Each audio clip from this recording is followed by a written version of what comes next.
Are we live? Hold up. Wait a second. Is it Thursday already? Oh my god, is the Ahsoka show over? No! It's okay. We're going to talk about it today, guys. We're going to talk about all of it. We're going to review the entire season, but we're also going to talk about that incredible finale and how mad it's making a lot of Star Wars fans. We're going to talk about a lot tonight. We're going to talk about it all. So what's up, guys? It's Mike, a guy who loves Star Wars. First of all, how we doing tonight on this fine Thursday evening? We're going to have a lot of fun tonight breaking down that last Ahsoka finale. We're going to talk about a lot of different things that went down in that finale. We're going to do our due diligence to break down the episode, break down the whole season, review the whole season, talk about whether it was a good season or not, whether it was the best season of Disney Plus Star Wars ever or not. And we're going to talk about all of this. So, without further ado, let's break down into all of this, okay? Let me open up the chat real quick here. Let me open up the chat. How we doing tonight, chat? How are we doing on this fine Thursday late night evening? How we doing? Austin, what's up, Austin? How we doing? All right, so let's just right off the bat, you love the finale, good. All right, let's rank this finale out of 10. If you're coming in right now, just rank this finale out of 10, because here's my thing, okay? I gave it a 10 out of 10, and I'm sticking with that because it was freaking incredible, but I've heard a lot of divisiveness around this finale. Now, I'm going to put up a poll right off the bat here about Season 2 of the Ahsoka show. Now, I want to know what you guys think, as we got an 11 coming into the chat from Austin. Let's see. Do you want Season 2 of Ahsoka? We're going to leave this poll up for almost the majority of this stream, yes or no, because I want to see where the fandom is at. I want to see where you guys are at, because let's be honest, it's been pretty divisive on this finale. I thought it was going to be like everybody thought it was good, and the majority of people around this community did think that it was really, really good. But with that being said, there's a lot of people out there that didn't like the Ahsoka show. Now, I thought this was absolutely insane, and I think they are kind of crazy to watch that episode and not be extremely hyped. What's up, Cappy? How we doing? But I mean, let's see where the poll ends. Right now, we're at 80% of you guys that say yes to Ahsoka Season 2. Cappy says, depends on if the movie comes first. Interesting. I think the movie actually might come first. I think we might get an Heir to the Empire movie, or an Heir to the Empire trilogy, I should say, with an Ahsoka Season 2 in between movies, because I think the first movie is just going to involve Luke, Leia, and Han. I think it's going to just involve Luke, Leia, and Han, but we'll talk about that in a little bit here. Let's break down this finale of Ahsoka. Okay, so if you're just coming in now, rank this episode out of 10, just the finale, just episode 8, rank it out of 10 as you're coming in. But let's break it down, okay? So it opens with, like, what's her face? Morgan Elsbeth.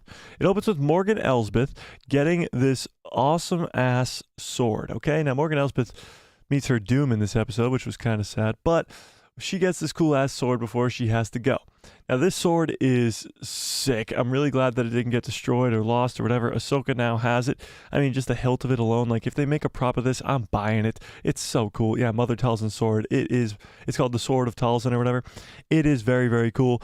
Yeah, I'd buy like 12 of these. Honestly, I'd buy like 12 of these. I can't read the chat balls. Oh, there we go. Katja says, a whole lot of nothing. That was Ahsoka. It felt dead from the start, maybe. The writing was just horribly brain dead. Wow. Well, I couldn't disagree with you more. Katja, what? A whole lot of nothing. That was Ahsoka. It felt dead from the start. Okay, well, that's just wrong. And the writing was just horribly brain dead. Okay, can you elaborate on that? Because that just makes no sense. This was the best Star Wars Disney Plus show we've ever gotten. The writing is the best we've ever seen. It's better than Mando. It's better than Kenobi. It's definitely better than Kenobi, I should say, and Book of Boba Fett for that matter. I mean, the only writing-wise at least, that could come close, I'd say, is maybe Andor. But again, nobody watched that show. So this did everything perfectly. From Star Wars to writing to directing, all of it was absolutely fantastic. Action-packed, sets up this main new threat for the galaxy, sets up future movies, projects, and TV shows. I think it did exactly what it needed to do. Again, if you guys are just coming in now, rank this episode, this finale episode, out of 10 in the chat. We're going over it right now. So it starts off with Morgan Elsbeth and this awesome-ass sword. And again, if this sword comes out as like a prop, as like a cool, like life-size prop thing, we're doing a giveaway for it. Confirmed right now. We're doing it. I don't care. I don't care if it's $1 billion. We're doing it. Okay, maybe if it's not a billion...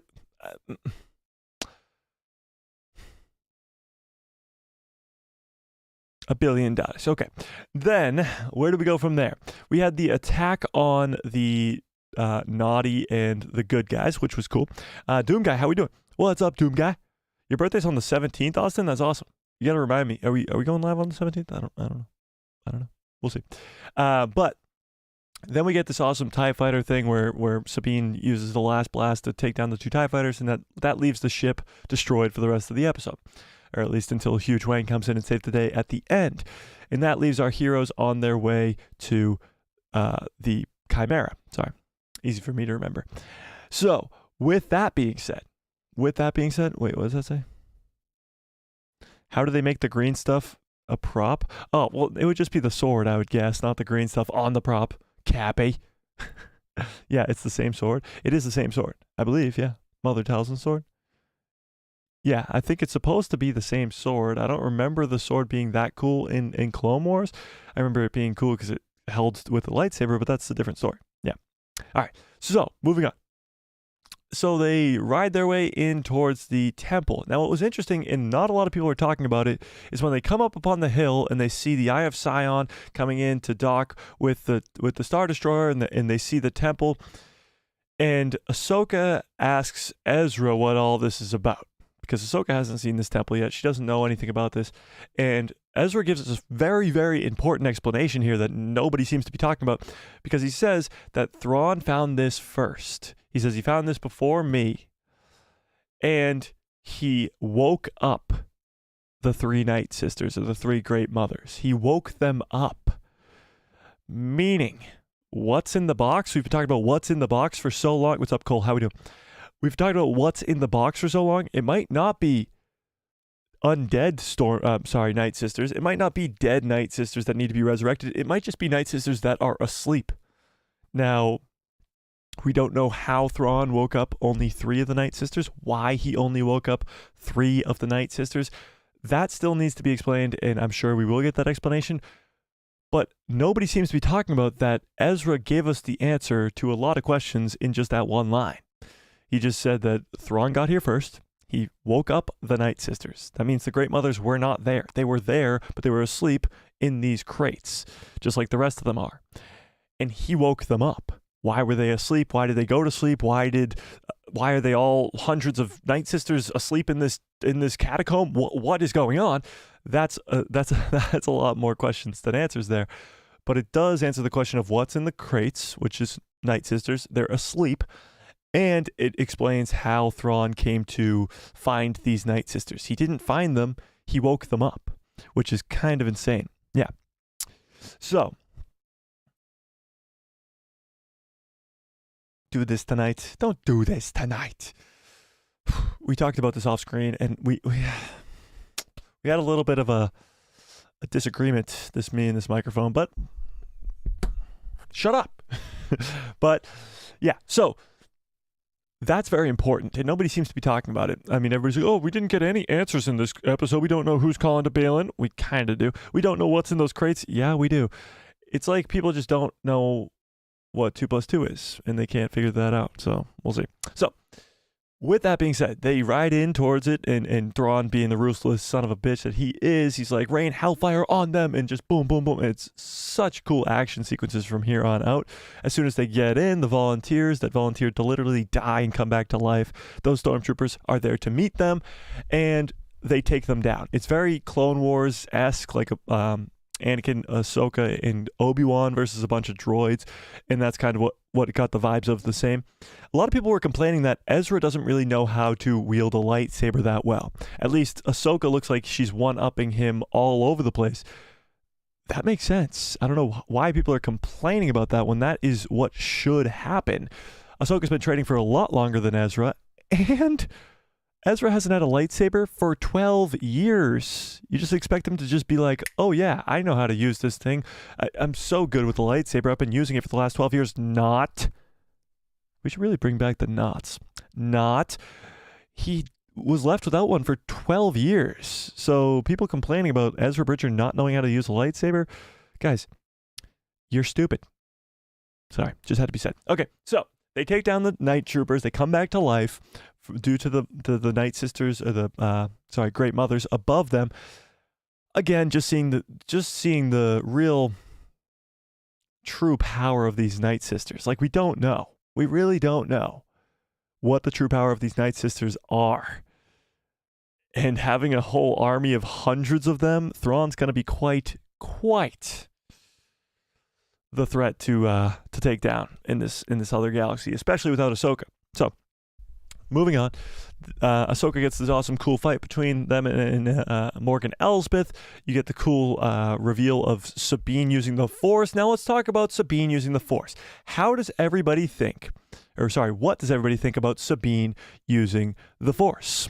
Are we upset about it? Are we happy about it? Does it seem deserved? Does it seem too forced? Does it seem like, oh, why does everybody get to use the Force? What do we think? Austin says, I'm so extremely happy about Sabine being Force sensitive. There you go. Doom Guy says, everyone is Force sensitive, apparently. Well, by definition, I mean, technically. Honestly, I think they rushed it. That's interesting, Doom Guy. And let's see what you think about this, okay? So, I went back, and I didn't rewatch the entire 8 episodes. That would have taken me hours and hours. I do intend on doing that probably this weekend, but I went back to see how many times Sabine tried to use the Force. Let's see if I can remember. So, in the when Ahsoka tries to teach her to use the Force with the cup, that's 1. When she's fighting Shin, she tries to use the Force in the forest, that's 2. She tries to use it again on the door when they just get to Peridia when she's in the prison, that's 3.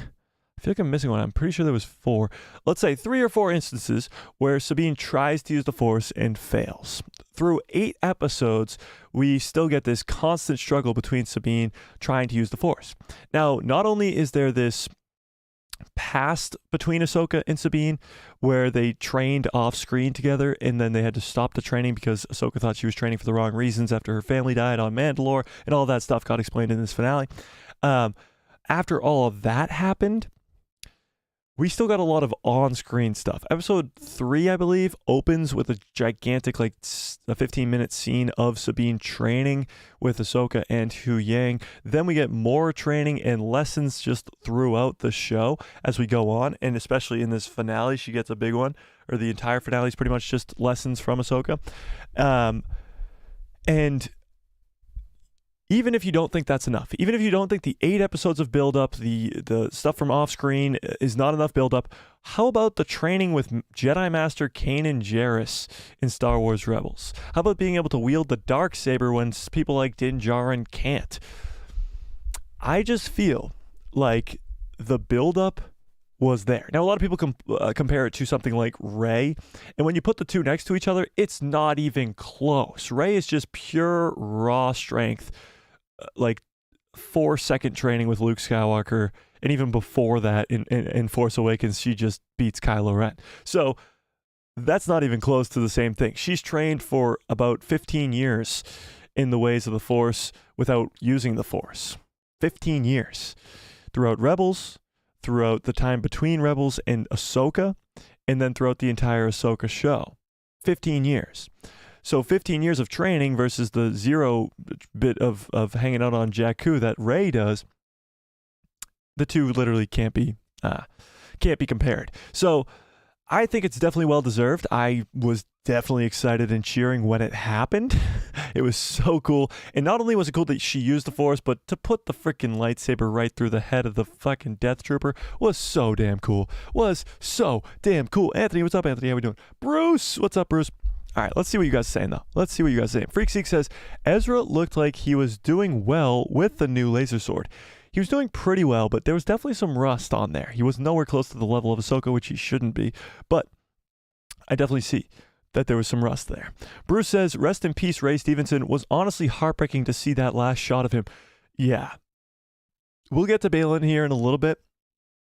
But yeah, 100%. It was tough. Couldn't be a more epic final cinematic shot to be in before you pass. Just him alone on the statue of the father, that look, the look of noble content and strength, absolutely legendary. Rest in power, Ray. Yeah, it was quite a good ending for his character, but again, it leaves it very open-ended for a future with Balin Skull that we won't be getting. So that's a bummer. Doom Guy says, honestly, I think it was rushed. Okay. Happy says, I ain't mad, but I think but it was not gradual force. It happened, and then she gained the force from no force. I think I know what you're saying. So you're saying like she was able to push Ezra. So I see that as a little bit more of a problem than just grabbing the lightsaber and killing the Death Trooper.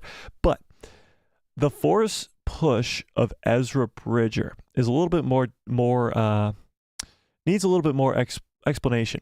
Now, when Huge Wang explains to Ezra what happened earlier on in the episode, when he explains to Ezra what happened, he says, Ahsoka stopped training Sabine because something along the lines of, because if she tapped into that power, then she thought she would become dangerous. She says when she's tapped into that power or something like that, something along those lines.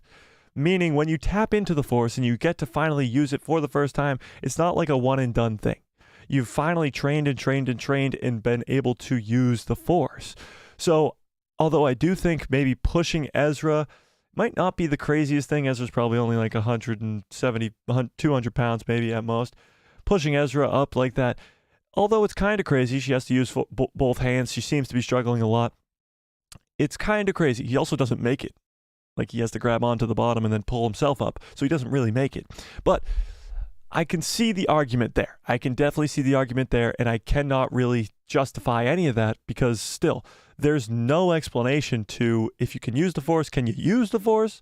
Or do you have to really, really get better and better and better at the Force? Of course, there's ways to get better at the Force. You can see Kanan Jarrus in season 1 of Rebels is very weak with the Force. When he's fighting up against the Inquisitors, he looks pretty strong, but then once he fights Vader, Vader just tosses him around. So there's different levels to it, and Sabine's definitely at the bottom level right now. Definitely, for sure. Yeah.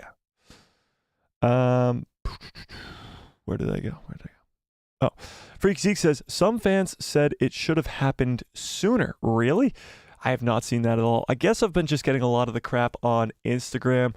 I posted the post that I always post. The post that I always post. So I posted this on Instagram. This is pretty funny, actually. I posted this on Instagram. So the freaking 20,000 followers I got on here. Crazy. So I posted this. And like I posted almost every week. I guess I only did it for episode 4, 5, 6, 8 maybe, something like that. I forget. But I posted this in, if you want to go have fun, read that comment section. Oh my God. It's either people who loved it, which is great, or people who say it's awful in my opinion, or never let Filoni write another Star Wars live action show. And it goes on for days and days and days. There's like hundreds upon hundreds of comments in there, whether they're extremely positive or extremely negative. It's all over the spectrum. And do not dive too far deep into that or you will waste days. That's why I don't even respond to nearly any of them unless I see one that I like. So that's maybe I'm seeing too much of the negative stuff, but I have heard a ton of people saying that Sabine didn't deserve this, blah, blah, blah. And I think that's ridiculous. I think Sabine's 15 years of training with Kanan Jarrus, with Ahsoka Tano, I think all of it finally paid off in a awesome, cool way. Literally fighting an undead Death Trooper with her life on the line, having to force that lightsaber up to her was so damn cool. So damn cool. Yeah. Bruce says, Sabine's force felt uncomfortably appropriate, meaning allowed accordingly to George Lucas, but slightly shoehorned. Allowed according to George Lucas, but slightly shoehorned. Yeah, so I mean, George Lucas does say that everybody has the ability to use the Force. right? So it's within everybody. They just have to have the training. And that's what Ahsoka even tells us in episode 4 or 3 or whatever that was. And Sabine's the perfect example of that. She trained for a long, long time and still didn't get to use the Force, and then she finally does. So at some point, if anybody, whether you have like a 1 midichlorian count or a bajillion midichlorian count, you still need to train to be able to use the Force, you know?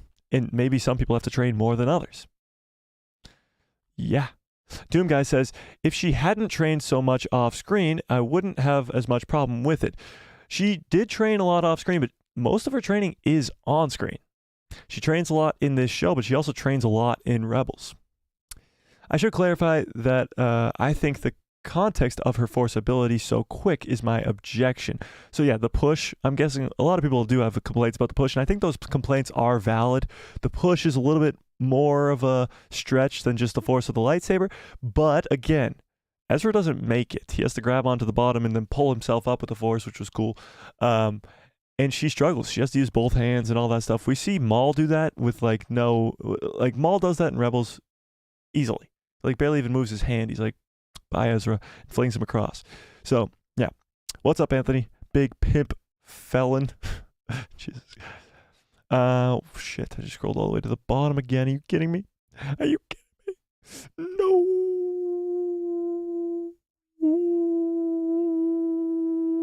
Ooh.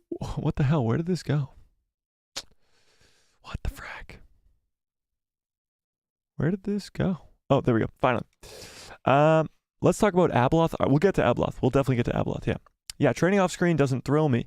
That's just me. Yeah, the training off screen, but again, there's so much training on screen. Cole says, what's up, Cole, by the way? Thanks for coming in a member. Again, if you guys want to become a member, support the channel, there's a link in the description below. My rating would be a 8.5 out of 10 for the finale. But I have the same pacing issues with this one that I have with the show in general. Stuff like stopping to talk when thrawn is literally taking off, etc. Stopping to talk when thrawn is literally stopping to talk. You mean, I don't know what you mean there. Stopping to talk? Who stops to talk? Freak Zeke says, I love how Sabine pulled a Kylo with the zombie stormtroopers. Yeah, that was very cool. That was very cool. And again, it's Dave Filoni giving nods towards the sequel trilogy. To not only try to make the sequel trilogies cool, but also make the Ahsoka show be the sequels, but better. Cole follows up and says, I think that some of Filoni's direction style from animation needs some work into live action. I agree with that, especially in action direction and overall pacing, which are handled differently in live action to animated shows. Yes, I think the bringing Dave into live action slowly was an absolutely great decision to make. Now, if that was Kathleen Kennedy, all kudos to her, still fucking hate her, but that's a whole nother issue. Coming from animation to live action is a crazy big jump. He had zero experience in live action before this. So going to Mando, being an executive producer, directing one episode of that, and then going to Book of Boba Fett, being an executive producer, directing only one episode of that, and then finally getting his own show after getting the experience in live action. He's just going to get better from here. And now he's getting his own movie, probably in Ahsoka Season 2. Like, there's going to be a lot of room for improvement when it comes to Dave Filoni in live action, for sure. I think Sabine truly loves Ezra. You did kind of get a little bit of Sabine and Ezra in that episode with their little witty banner, you know. Doom Guy says, so Ahsoka's hesitation to train Sabine is the same hesitation with Grogu, but she ends up training Sabine. They could have made the rationale to train Sabine a little more clear. Well, I think the 2 episodes with Anakin in the World Between Worlds was kind of clear enough. But if you mean towards the beginning of the season when she agrees to train Sabine, that's a lot of on Harrison Dula and convincing Ahsoka to do that. More because there's a threat coming and she needs Sabine to be a warrior. Again, like the World Between Worlds explained to us, that Anakin needed Ahsoka to be a warrior in the Clone Wars. That was the same thing that Ahsoka needs Sabine to be because Thrawn's on his way. It's the same sort of thing going on there. You know? Cappy says, personally, I think they should have a scene with Sabine before the battle using the Force a little bit. But then that's the thing, is her ability to use the Force hasn't been there. That's what makes the payoff a payoff. If she was using the Force before that, it wouldn't have been like a payoff, Yeah, no. Brandon says, did the Death Troopers give the Walking Dead vibes to anyone else? I was surprised to see EU Death Troopers in canon again. I know. That was very cool to see. The Death Troopers especially were badass. The fact that they were really hard to take down. Ezra literally stabs the first one in its chest right away. His lightsaber goes all the way through him, and he just keeps attacking Ezra. So he's like, holy crap. And it's not until they chopped his head off. Everybody who said that Disney would never chop people's heads off, you're wrong. So that was very cool. I mean, of course, they cut so it's behind the thing. It's still kid friendly, but that's how cutting people's heads off in Star Wars has always been. But you still do see his head roll, for sure. Bloom says, hey, I'm new to your channel and just wanted to stop by and say hi. What's up, Bloom? What do we think of the episode? Cole says, I think that Sabine used the Force so powerfully, being able to carry a full-grown man halfway through a 100-foot jump felt abrupt because she didn't slowly bring her into it. Kind of felt like 0 to 100. But I'm cool with it personally. I just don't understand why people aren't quite all with it. I understand that too. I do. You also have to kind of put into effect that she's a Vizsla. She's from the House of Vizsla, and the only other Force-sensitive Mandalorian is Tar Vizsla, the creator of the Darksaber.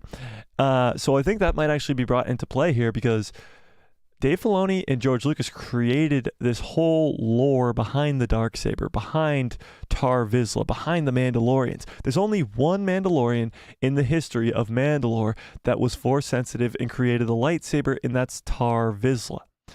And he created the Darksaber. Sabine actually holds the Darksaber at some point in Rebels for a little while, hands it off to Bo-Katan, and we know what happens from there. But what's interesting is Sabine is from the House of Vizsla. She is from the House of Ren, but the House of Ren is descendants of Vizsla. So I think they might be playing on that a little bit, where she might actually be naturally strong with the Force, just her Mandalorianness, her stubbornness, and her just the kind of stereotypical traits of a Mandalorian are what's kind of holding her back in her Force abilities, and she has to let that stuff go. And that's when she's able to use the Force. I think, honestly, we saw the destruction of the Darksaber in the last season of Mando. Either Grogu or Sabine are making that second Darksaber Part 2, Mark 2. Like that's what I think's gonna happen. So that's what I think's gonna happen, Brandon says, have you noticed the title of the episode, The Jedi, the Witch, and the Warlord, is an Easter egg to Chronicles of Narnia book? Yeah, I did see that. So the Narnia book is The Lion, the Witch, and the Wardrobe, which is very similar to The Jedi, the Witch, and the Warlord. It's definitely a play on words. I mean, Narnia is a very, mythological story, and so is Star Wars to an extent, so Dave was definitely doing something there, for sure, Brandon. Freaksy says, Force pushing just seems like a level 1 thing that you were able to do with no problem. The only obstacle is really heavy objects versus your mindset, like Yoda says. That's true. I mean, Yoda's able to lift up the X-Wing. Luke can't. But again, it's just like a 200-pound human being. It's not picking up an entire X-Wing, or how about Rey picking up all those boulders and clearing the path in The Last Jedi. It's a lot. Yeah, I get what you're saying. It's kind of like Force push is the first thing you learn, and being able to Force push a person is not that crazy, Yeah, I know. Cappy says, be funny if all the good guys move to the new galaxy, like Thrawn is just confused when he arrives. Oh yeah, they all just leave. They change galaxies. They're like, hang on, let's just go to this other galaxy. Let Thrawn take this one so we don't have to fight him and we don't have to lose casual innocent lives. Genius. Doom Guy says, fair point. I don't know what you're referring to, but yes, it was a very fair point. Thank you. Rasheen Rose, what's up? Rose says, I love this show. Let's go season 2. And by the way, the poll is sitting at 94% of you do want a season 2, which is crazy.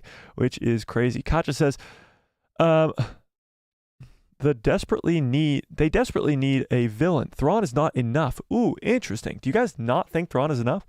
The entire purpose of Ahsoka this season was to set up Thrawn as the next big threat. I thought they did a fantastic job, but do we not think he's enough? Thrawn is a very tactical mind. Give him an army of hundreds of Night Sisters with magic and the ability to bring back his entire army from the dead. I think you're going to have a big problem on your hands, especially if he gets in touch with some Yu Salamari. Imagine. Plus, Thrawn already has the backstory. Thrawn is already a very, very popular villain when it comes to Star Wars. Just because of the Heir to the Empire trilogy. Although it's Legends, it's still near and dear to a lot of Star Wars fans' hearts. You know? Will they need a Force-sensitive villain?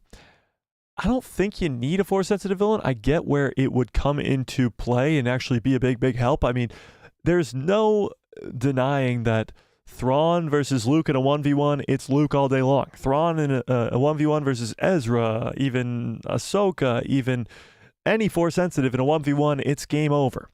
So if it was Luke versus Palpatine, that's a different conversation entirely. So having a Force-sensitive bad guy does help, but having a different bad guy, not just going from, ooh, we got Palpatine to, ooh, we got Palpatine again. Snoke, but it's Palpatine again.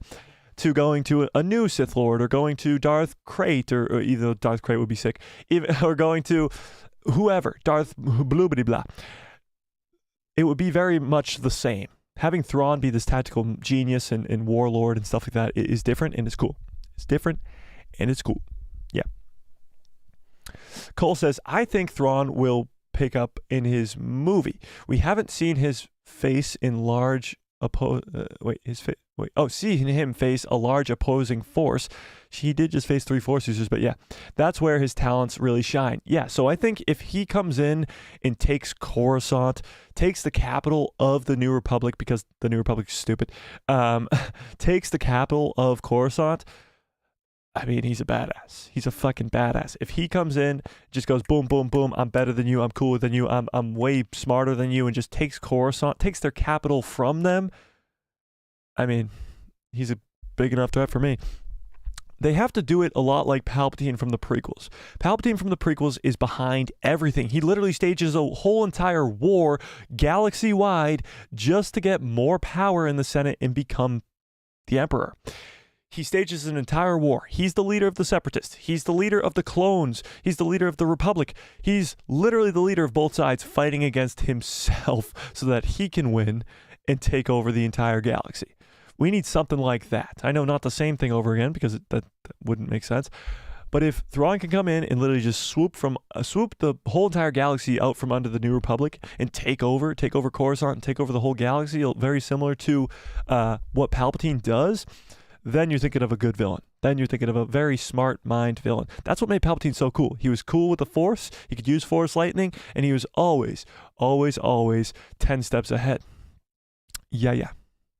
Even in the original trilogy, he is. Like, he's the one who sent the plans to the rebels. And, yeah, he's like, these shields won't be down. Yeah. Cole says, but if Ahsoka brings back Abeloth, that could be the main villain, maybe, if Filoni gets a trilogy. First, introduce Thrawn. Second, bring in Abeloth for higher stakes. Third, conclude the story. Interesting. I see this whole bringing in as Abeloth. I see bringing in Abeloth as a future threat, post-sequel trilogy. Because if you bring in Abeloth and the Mortis gods, you can't just kind of brush over that in 20 years. I know 20 years is a long time, but I think Thrawn is going to be this Heir to the Empire, maybe a whole entire trilogy of Heir to the Empire, and then you get the sequel trilogy, and then after the sequel trilogy, we meet back up with Abeloth. I don't know. Do you guys think that Ahsoka and Sabine are going to stay there? Like, even in Dave's movie, if the main characters are Luke, Leia, and Han, and Mando, and Grogu, and them, do you think Ahsoka's even going to be involved in that story? Because she seems to want to stay here. She literally says to Sabine at the end of the episode, this is where we're supposed to be. Says Ezra's where he's supposed to be, where we're supposed to be. They're literally supposed to be stranded there. What do we think? What do we think? Where was I? Freak Zeke says, I might be the only one who thought Thrawn and Morgan had a thing going on. He looked heartbroken having to sacrifice her. I don't think they had a thing going on, but I think Morgan Elsbeth was kind of like, I don't want to do this, but she was like, for Dathomir, so yeah. She was doing it for the hundreds of asleep Night Sisters that are going to be brought back home. Yeah. Brandon says, the Darksaber was destroyed by Moff Gideon in Mando Season 3. Yes, it was. Angela, what's up? Angela says, maybe Sabine will make a new lightsaber, or a new Darksaber. Yeah, I think that's probably what could happen, for sure. 100%. Her or Grogu, I guess. Cole says, it might be refreshing to have someone who isn't Force sensitive. That's what makes Thrawn such an intriguing character. Heir to the Empire also has Jorah Sabaoth and Mara Jade. That's true. He has strong Force sensitives on his side to help him fight against the Force sensitives. He has Jorah Sabaoth and he has Luke Skywalker, which is a clone of Luke Skywalker. I wonder if we'll get Mount Tantus in live action. I thought that's where he would go. I get that he's going to Dathomir first because of his promise to the Night Sisters. But I wonder if he'll go to Mortis. I'm sorry, not Mortis. I wonder if he'll go to Mount Tantus. Because Mount Tantus is being set up in the Bad Batch. We know that the... what the hell's the beast from the Clone Wars, also in Bad Batch Season 2? What was the beast called that attacked Coruscant? Somebody help me out in the chat. That thing is still on Mount Tantus, we can assume. So, and the ability to create Force sensitives might also be there. Zillo Beast. Thanks, Cole. Zillo Beast. Yeah, Zillo Beast. So that might still be there. Force sensitive, being able to clone a Force sensitive might still be there. You could get a live action Luke Skywalker or maybe a clone of Maul or something. Everybody loves the clone of Maul theory. I don't know. We'll see. Cappy says they could remake them. Remake who? Since it probably damaged the... remake the Darksaber. Since it probably damaged the crystal split in shards. Grogu gets a little shard for a saber, and Sabine gets a bigger shard. Ooh, split them into 2 lightsabers? That would be cool. That would be cool for sure. Yeah. Yeah. Austin says, I think there was an ancient Sith shrine on Coruscant. Well, there is the... Sith temple under the Jedi temple on Coruscant, but that's a different thing, you know? Mainly Minimal, what's up? Mainly Minimal says, the Night Sisters are the real threat, in my opinion. They kind of are. I mean, they're more of a weapon for Thrawn. I don't know if they want to fight in this galaxy-wide war, or if they even want to take over the galaxy, but they're definitely a big threat. I mean, magic. I think Thrawn saw the Force. He doesn't like the Force. He hates Force users, that's for sure. Hates that he lost to Kanan in Rebels. Hates that he lost to Ezra in Rebels. He hates Force users, so he might not even get Force users. The replacement in canon for Jorah Sabaoth and Luke Skywalker might be the Night Sisters, which I think is pretty cool, but I think a lot of people will be upset about that.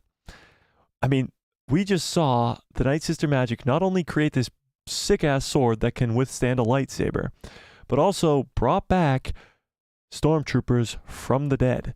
So we don't know the extent of their powers. Give me a 1 into the chat if you've played Jedi Survivor. You guys played Jedi Survivor? Give me a 1 into the chat. Because Merrin, the Night Sister, Merrin, the love interest from Cal Kestis, Merrin is so powerful in that game. So powerful in that game. And it really showed the full extent of the Night Sister magic. We've barely scratched the surface in live action or even in animation on Disney Plus or even in the movies. Oh, thanks for the hearts, guys. But we still haven't really gotten the full extent of the Night Sister magic, because what Merrin does in Jedi Survivor, and if you guys haven't played it, I won't be spoiling it, but what she does in Jedi Survivor is so damn cool. Only Fallen Order, you guys should play it. It's incredible. Nico says not yet. It's incredible. Zombie Thrawn. I don't think Thrawn's a zombie right now, or if he could be in the future, I don't know. I don't think when you are a zombie, when you come back, you're really all there. So I doubt it. But it's a cool theory. Yeah. Cole says, post-sequels movie with Abeloth maybe, or do you think it will happen in the 20 years? I think Abeloth will be set up for post-sequels, for sure. Post-sequels, 100%. Yeah. Can we freaking smash a like on this video? Like, what the fuck? What are we doing, guys? We got 8 likes. We got 19 people here. What is going on? What is going on? I'm not talking until we get to at least double digits.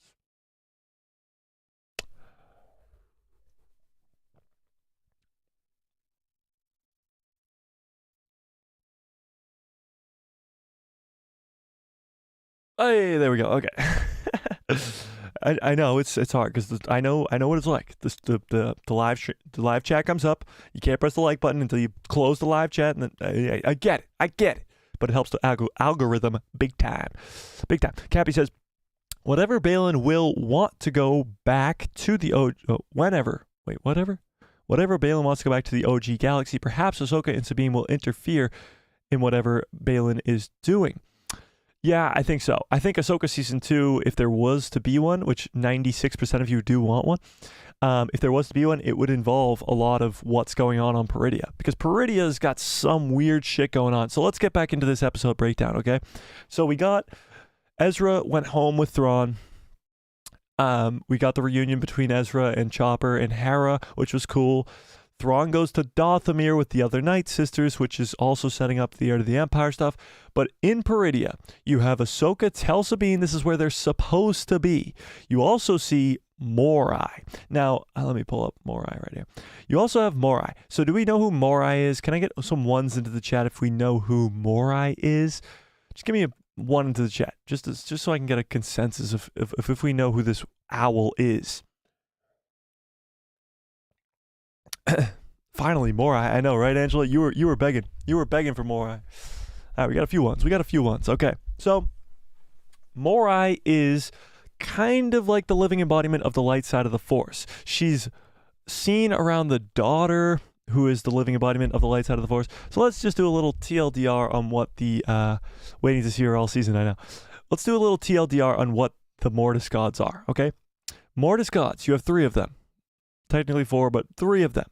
You have the Son, the Daughter, and the Father. The Son being the living embodiment of the dark side of the Force, the Daughter being the living embodiment of the light side of the Force, and the Father being the balance between the two. Okay? So, the Daughter dies. Well, they all technically die, but in the Clone Wars, when Obi-Wan, Anakin, and Ahsoka get stranded there on Mortis, somehow just magically wake up there, the daughter dies, and Ahsoka puts her essence into Ahsoka because Ahsoka dies. So now Ahsoka's pretty much the living embodiment of the light side of the Force because the essence of the daughter is now inside of Ahsoka. Meaning Morai kind of follows her around. You see her throughout Clone Wars for every once in a while. You see her throughout Rebels every once in a while. And now when Ahsoka came out, you didn't see her until this last scene, until we were on Peridia, which is very interesting. She was not in the main galaxy. She was only on Peridia, which is very, very interesting. So, not only that, you also get a lot more of these, where is it? More of the Mortis gods here, the ones I just explained to you. So right here in the middle is the Father. Right over here the chat's in the way, hang on.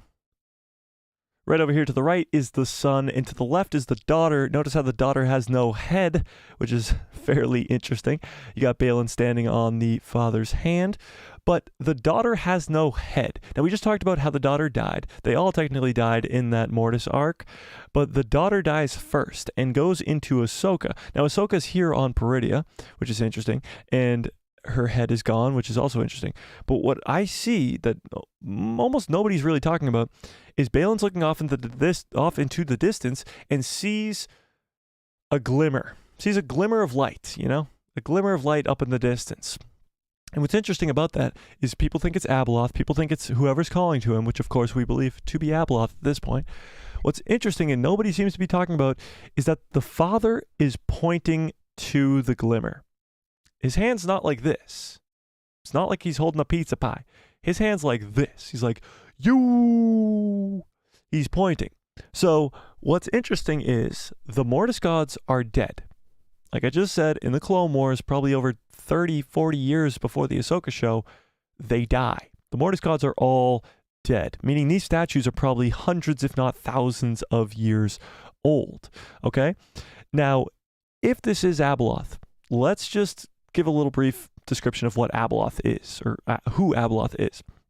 So, give me one into the chat if you know who Abeloth is, because Abeloth is a Legends character only. She has not been brought into canon yet, but she might be. So here's a little bit of TLDR on Abeloth, okay? Oh, we got a bunch of ones. Perfect, okay. So Abeloth is the mother. Now, in Legends, she is a mortal being. So all the other Mortis gods, the daughter, the son, and the father, are all immortal beings. They live forever. But Abeloth is not. Now there's this like springs, like these, I forget what they call it, the springs. Like there's water that you can drink that will make you immortal, you know? And the mother takes care of the daughter and the son, and the daughter and the son really like the mother. And there's this whole thing where they want her to become immortal because she's aging, and they don't want her to die. They want her to be around forever. The father says, absolutely not. This is not what goes down. This is not what's going to happen. No way, Jose. But Abeloth, without even getting the okay from anybody, says, I'm just going to go do it anyway. She literally goes freaking like drowns herself in this water. She drinks so much of this shit. And then when she comes out, she's just purely corrupted by the dark side. And she ends up looking like fucking this. So let's pull up a warning. Abeloth is scary as fuck. So let's hide your children. I honestly think she's scary as balls, okay? So, yeah, I'm sorry if you just shit your pants. I just did right myself. So, we're just going to have to go the rest of the stream like this. All right, so she's scary as balls. And, yeah, you got like all this, like, Jesus Christ. Like, Star Wars is always supposed to be made for kids. George Lucas always said that. Even Dave Filoni always says that George Lucas told him that it's always made for kids. This is not made for kids. This is not made for kids. Okay? This is scary as fuck. Okay? This is crazy. So, Abeloth, it goes full dark side, and so much so that they actually have to leave the planet that they're on, and that brings them to Mortis. So they aren't on Mortis yet. They're on this other planet, and then they have to leave there and pretty much imprison her on that planet, keep her on that planet, because she's fucking evil, and very evil, and will eat your freaking head off, as you can tell by that picture. So, with all that being said, the Mortis gods kind of stranded her on this planet. This is all in Legends. Now, what if that planet is Peridia in canon, okay? Made to scare kids. It is made to scare kids, but Star Wars isn't made to do that. Yeah. She can eat a Subway footlong in one bite. Yes, she probably could, Cappy, for sure. Yes, she could. Yeah, 100%. So, with that being said, is it possible that the Mortis gods, the son, the father, and the daughter, for some reason, like, think about it. Either the native people on this planet carved this statue, or the Mortis gods themselves created this statue. Like, there has to be a reason for these statues being here, but they're pointing directly to the Glimmer of Light. The Glimmer of Light is most likely a prison or something where Abeloth has been trapped for thousands of years. And maybe the only reason she's been able to call out to Balin now and not sooner is because the Mortis gods were alive. As soon as they died, it was kind of a cutoff. In the prison, she was able to call out from the prison and lure in Balin's goal. And maybe that's why all the Night Sisters had to go to sleep as well. Maybe some of the Night Sisters were kind of going crazy, wanting to break Abeloth out. Maybe Abeloth was getting to them. Not too sure. All this is very shaky. All this is just us speculating here, and it's a lot of fun, but it's shaky. So we don't know if the Night Sister Kingdom had to come to an end because they were going crazy and wanted to free Abeloth, and they were like, we definitely can't let that happen, so we're all going to go to sleep forever. Like, we don't know. We don't know what was going on there.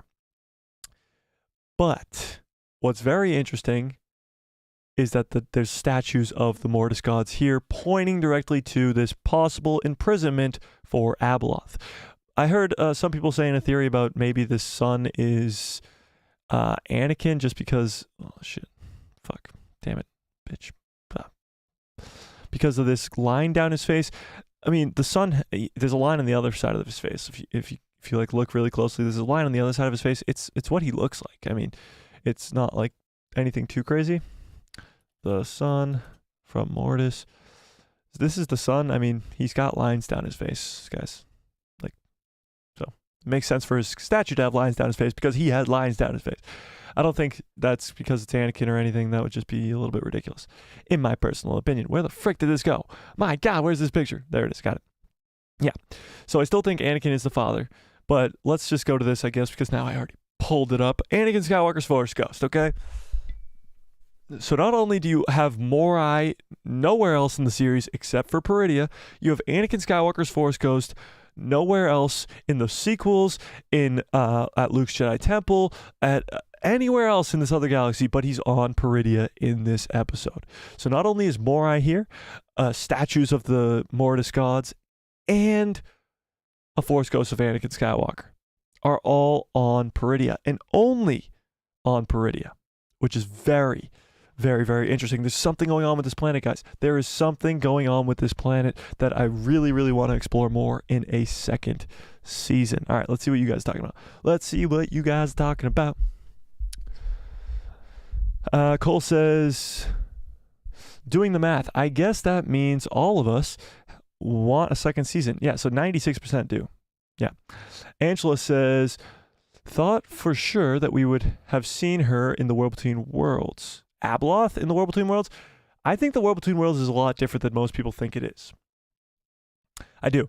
I think it's not a place to travel from here to there. It's not a place to time travel from here to there. It's nothing like that. You go in there to learn a lesson.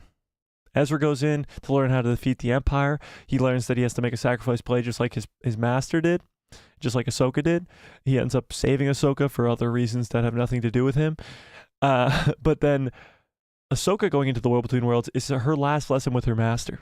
Again, leading her to Peridia, where she's supposed to be, but also turning her into Ahsoka the White, leading her to train Sabine, probably even Jason in the future. And in the future of Star Wars kind of depends on Ahsoka Tano.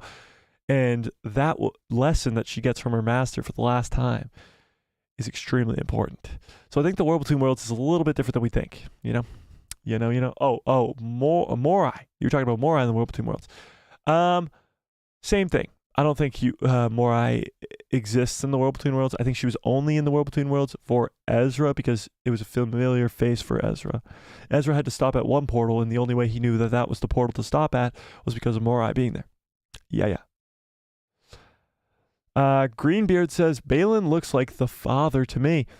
He does kind of look like the father with the big gray beard, but I don't think so. I think Anakin has taken the role of the father in the afterlife. He was the chosen one. He was supposed to take the role of the father. Yeah. I mean, Balin kind of makes sense because he is pretty balanced. He doesn't want to kill Ahsoka. He's not fully dark side, all that kind of stuff. He's not a Jedi. He's not a Sith. Yeah, you can make an argument for sure. Cole says, the missing head statue is symbolically important. You don't do that by accident in filmmaking. Oh yeah, for sure. The missing head of the daughter is 100% symbolic, and it's because Ahsoka is the daughter. Yeah. The stepmother. Yeah, she kind of is the stepmother, for sure. Freakseek says, one wellspring of power and the other knowledge. Yes, so the wellsprings. Yeah, that's what I was talking about. Cappy says, this is what happens when you drink too much water. Oh, damn. I drink so much water. Am I going to turn to the dark side, guys?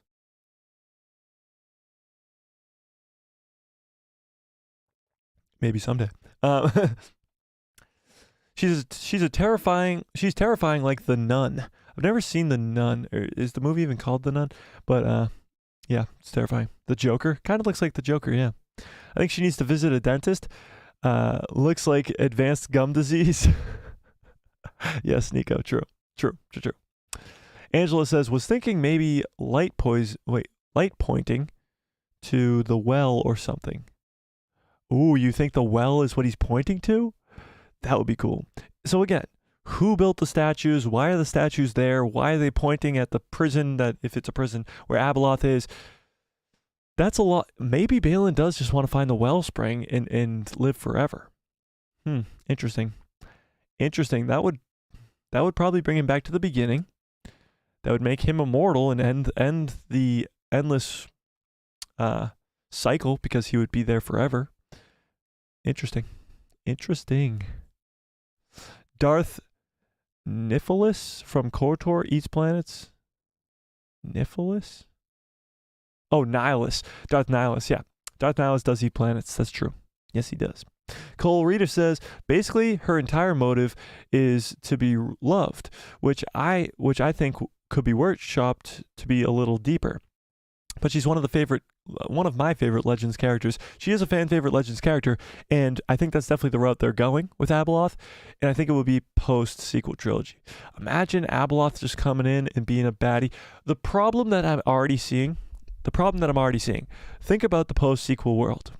If Ahsoka survives to it, you got Ahsoka, you got Sabine, you got Rey, You got Grogu, maybe. Of those characters, if Abeloth is the main villain, they're setting themselves up. And now I know, this is not how I feel at all. The Ahsoka show, guess what?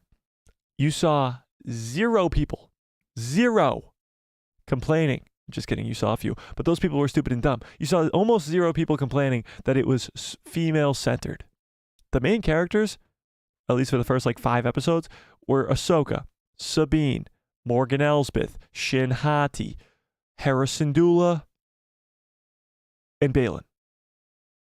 1 boy to 5 girls. And not only did you not hear almost anybody complain about that, but the people who complained looked stupid as fuck, because guess what? Those 5 characters are incredibly written, incredible characters, and nobody cares what freaking race.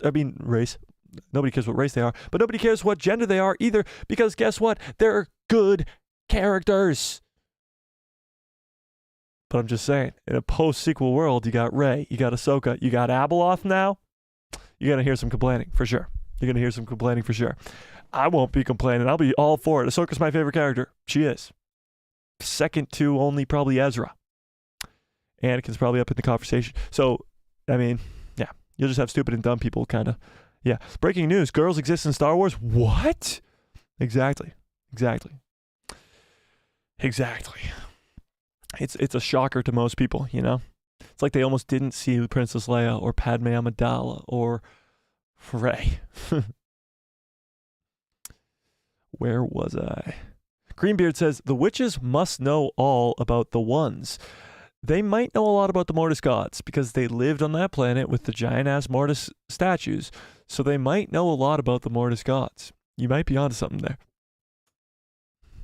Them bandit samurai people probably worship the gods too. Maybe. It doesn't seem like it. They seem more like Tusken Raiders. They seem like the people who kind of exist in the wasteland, because again, this is a wasteland that they keep referring to it as.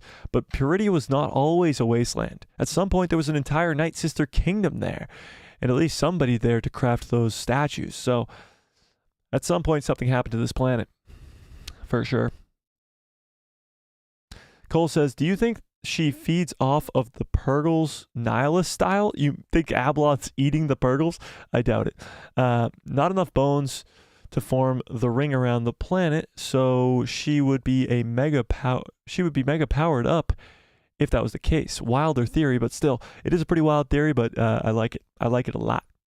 Brandon says, could Balin be looking for the temple to speak to the sun, the god of the dark side of the Force, to become more powerful like Dooku?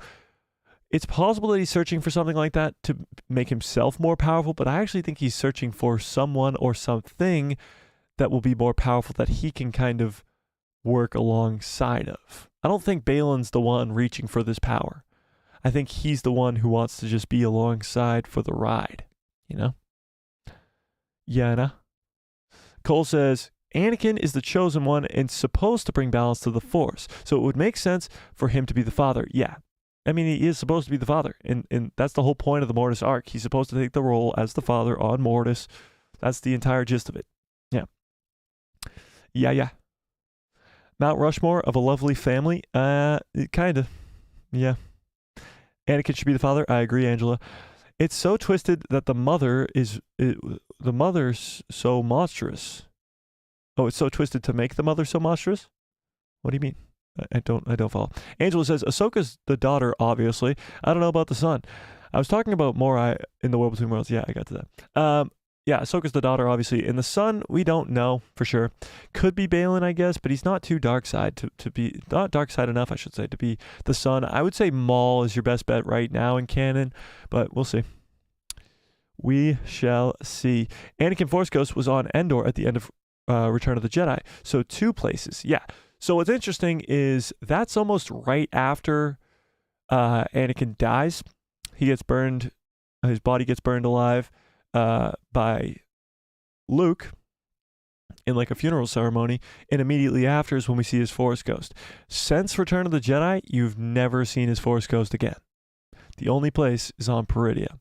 So is he incapable of showing up as a Force Ghost? Because he's already shown up to Luke once. Why can't he show up to Luke again?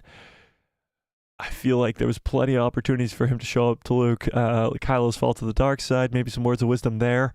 Father. Maybe when he was on Arc 2 for 20 years, maybe some words of wisdom there. Father. There's definitely some reason as to why Anakin was not able to come and talk to Luke through all those years. And I think Peridia has something very strong to do with it.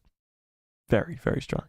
Maybe, just maybe, Anakin's been too busy keeping Abeloth prisoned. Like, what if Anakin's there to keep Abeloth in prison? That'd be crazy. That would be crazy. Cappy says, if they make the mother too scary, I ain't watching. They better make her hot. Well, what if they make her, like, seductive on purpose? Like a lure you in type character, and then she's, like, wicked evil. Trying to think of... There's examples of this in other media. I can't think of any off the top of my head. But you know what I'm talking about? Like, they do make her purposely, like, really attractive to lure the people in, like Ezra, for example. Like, she lures Ezra in with her looks and stuff, but also with using the dark side of the Force, and then kind of just manipulates them. Kind of like that, you know? Something like that. Cappy says, if they make the mother... Oh, I just read that, sorry. Yeah. Perid means family. Really? In Estonian, Perid means family. That's crazy. Peridia just means family. That's wild. That's definitely for a reason as well. Nico says, the Abeloth story could be a whole movie or so. It could be. I think you'll probably get it more in like an Ahsoka season 2 as like a backstory type thing, maybe a flashback here or there or something like that. I don't think you'll get an entire Abeloth movie. That's for sure. Yeah. Swagger, what's up, Swagger? Says, the Ahsoka series finally did what no other Star Wars project could do to date. Address the roads leading to the sequel trilogy problems. Dave's New Galaxy is the future for the franchise.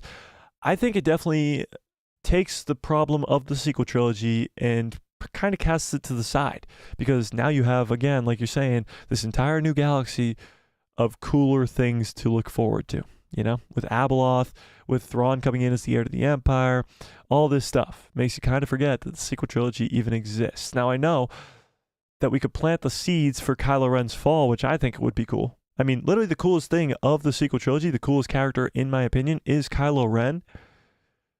And the coolest part of Kylo Ren is his fall to the dark side, and we didn't even get to see any of that. So, yeah, I'd love to see some of it. Yeah, for sure. Freak C says, can't complain about that much cake. That's also true. There's that's the point to be made for sure.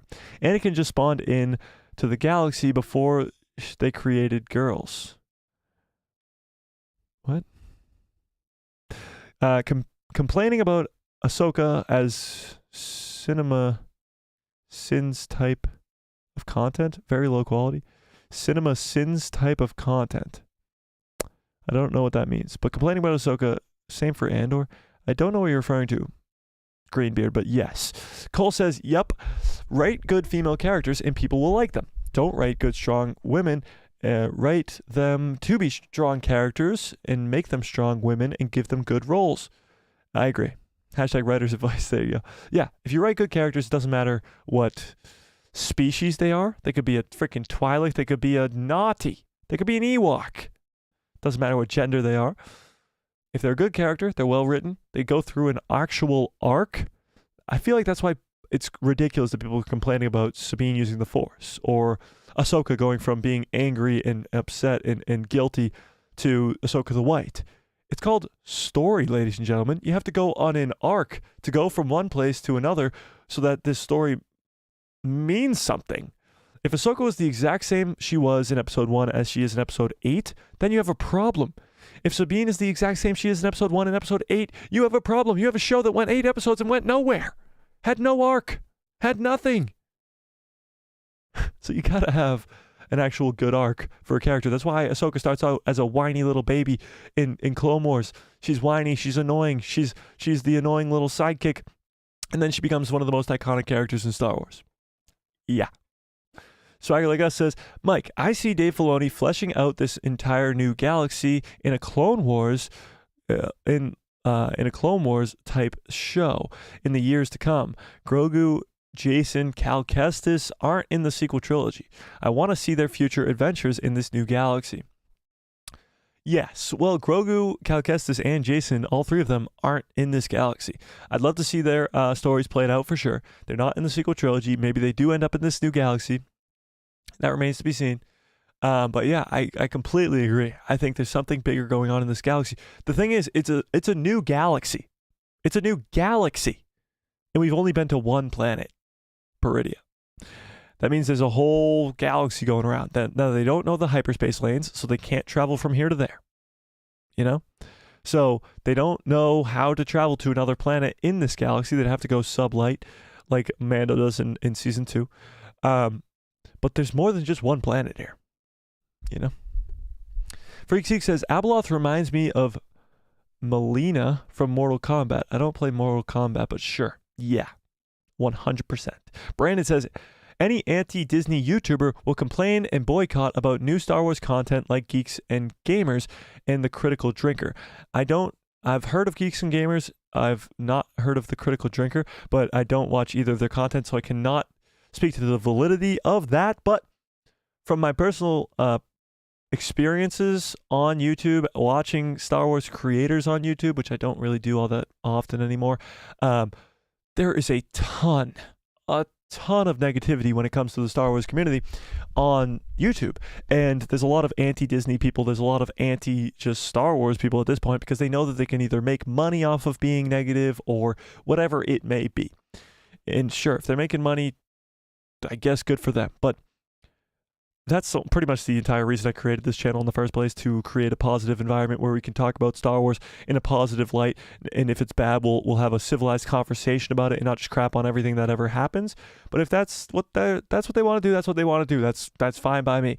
But in my personal opinion, to just pretty much boycott anything that's created by Disney Star Wars because it's Disney Star Wars because they've done bad things in the past is ridiculous. If you didn't watch Ahsoka because you didn't like the sequel trilogy, that's on you. If you didn't enjoy the Ahsoka show because of the sequel trilogy, that's on you. If you didn't watch Rebels or the Clone Wars and you're like, oh, I'm confused with Ahsoka, that's on you.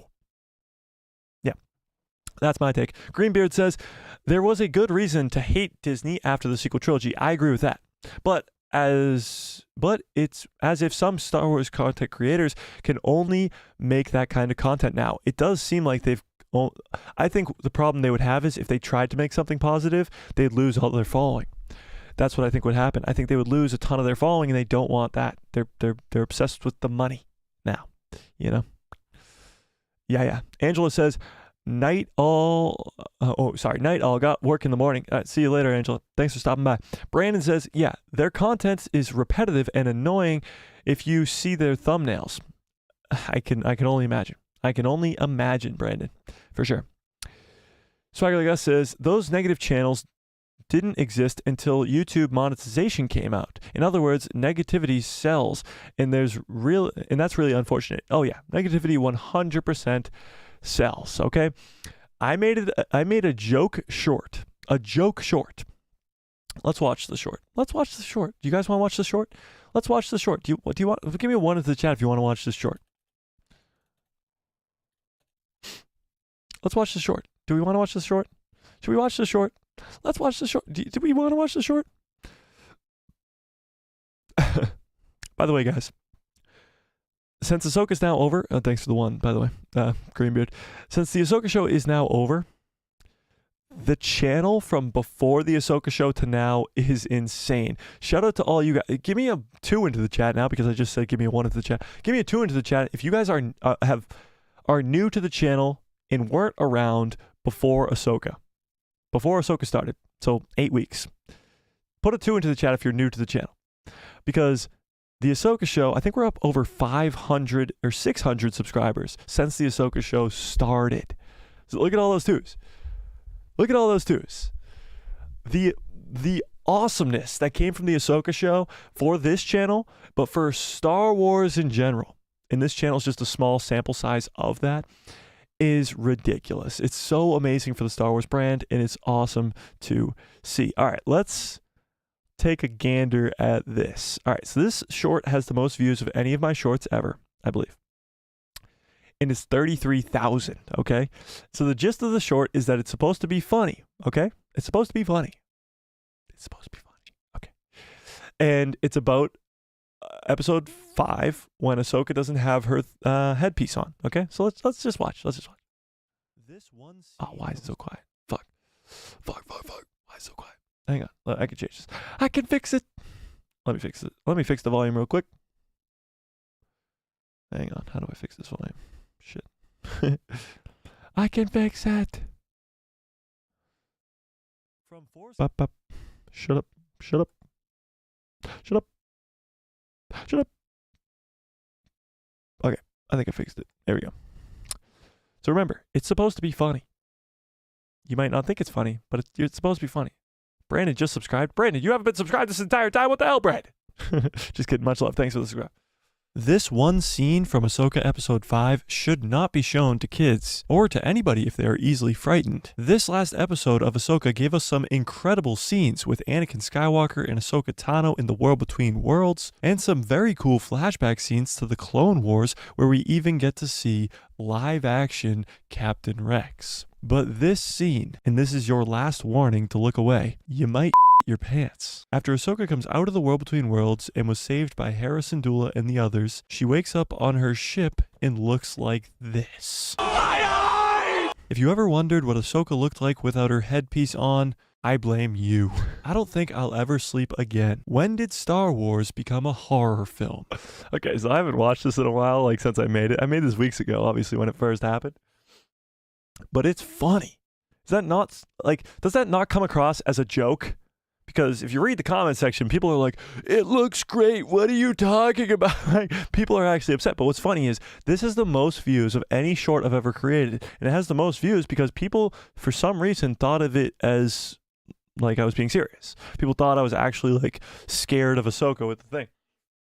People thought I was crapping on this show. So crapping on a show really gets you views apparently. But let's go through this and see how some dumbasses found this as real. This one scene from Ahsoka episode 5 should not be shown to kids. If that didn't give it away, we'll see what else to kids or to anybody if they are easily frightened. This last episode of Ahsoka gave us some incredible scenes with Anakin Skywalker and Ahsoka Tano in the World Between Worlds, and some very cool flashback scenes to the Clone Wars where we even get to see live action Captain Rex. But this scene, and this is your last warning to look away, you might shit your pants. You might shit your pants. Okay? So, if you didn't get it there, if you didn't get it at the beginning of the video that this was a joke, maybe you probably should have when I said you might shit your pants. After Ahsoka comes out of the World Between Worlds and was saved by Hera Syndulla and the others, she wakes up on her ship and looks like this. And my eyes from SpongeBob. If that didn't give it away. If you ever wondered what Ahsoka looked like without her headpiece on, I blame you. I mean, come on, guys. It's supposed to be funny. Didn't come across, got a ton of views because I was hating on Ahsoka. It's whatever. Hate gets views. That's the moral of the story here, I guess. Hate gets views. Yeah. All right, where were we? Maybe Rey is Abeloth? Maybe Rey is Abeloth. That'd be crazy. Plot twist. I wish, Brandon says, I wish there was a way to be good and positive. There was a way to be a good and positive channel on YouTube's feed. Right here, Brandon. I don't know how you guys found my YouTube channel, but it happened. And I'm a positive YouTube channel. And somehow you guys found me. I think if I was a negative YouTube channel, I would have grown a lot faster, for sure. We're at 2,570 some odd subscribers, and every one of you is fucking amazing. But if I was a negative channel at this point in the channel's growth, I would probably be at a lot more subscribers. But I want 2,570 amazing subscribers rather than 100,000 shit bitches that suck. Yeah. That's how I really feel. Ian says, I discovered you looking for Ahsoka reactions. Oh, that's cool. Thanks, Ian. Thanks, Ian. Cappy says, I think I knew you existed, but not subscribed. Ahsoka got that skin fad. Oh, skin fade. Fad? Fade? Yeah, true. And you knew I existed, but didn't subscribe? What the fuck, Cappy? What the fuck? At least you're subscribed now.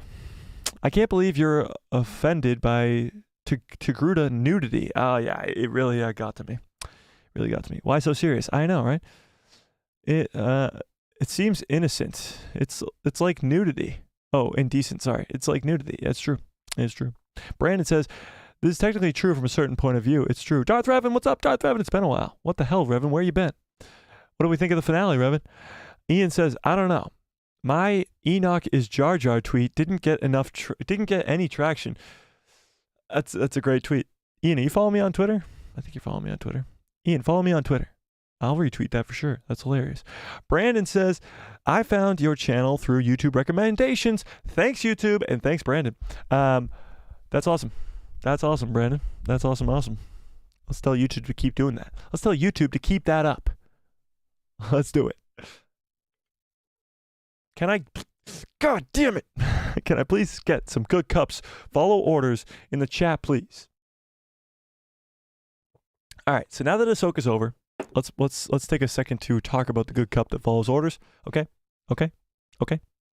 Now that Ahsoka's over, I have more time because of course this next week here is going to be a lot of videos. I gave my ending explained video today, my breakdown video yesterday. As of right now, I'm not too sure if there'll be a video tomorrow, but there might be a video tomorrow. And then there'll probably be videos to come breaking down the ending of Ahsoka. Okay.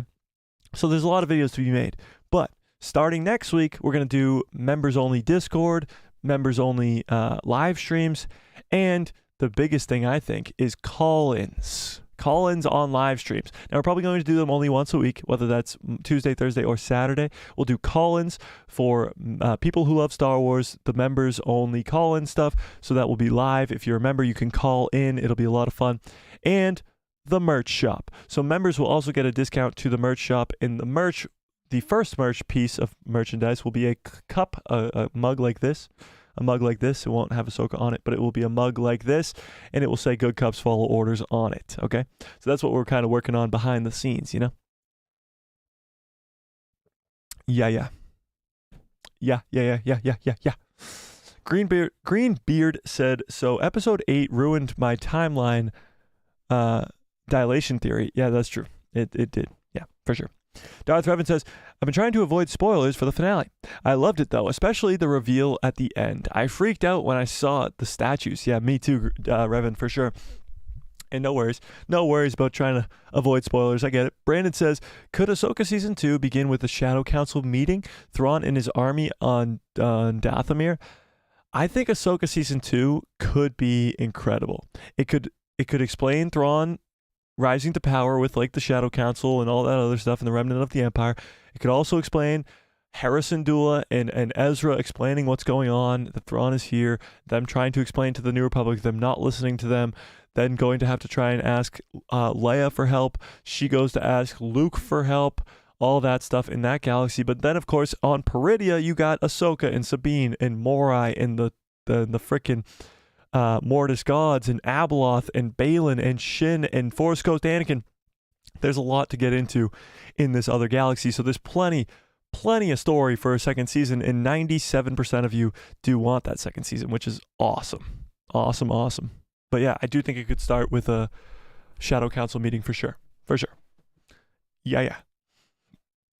Brandon says, I must admit, I've seen Kristen Harloff and John Racha, who I knew from Collider, but it'd be great to chill with you and Star Wars Explains. Well, thanks, Ian. Thanks. That means a lot. John Racha rings a bell, and Kristen Harloff kind of rings a bell as well. They're from the Collider. Cool.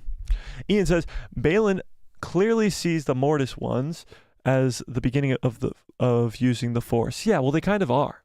They're the living embodiment of the light, the dark, and the balance between them. So without the living embodiment of them keeping balance to those things, then the Force wouldn't exist, no?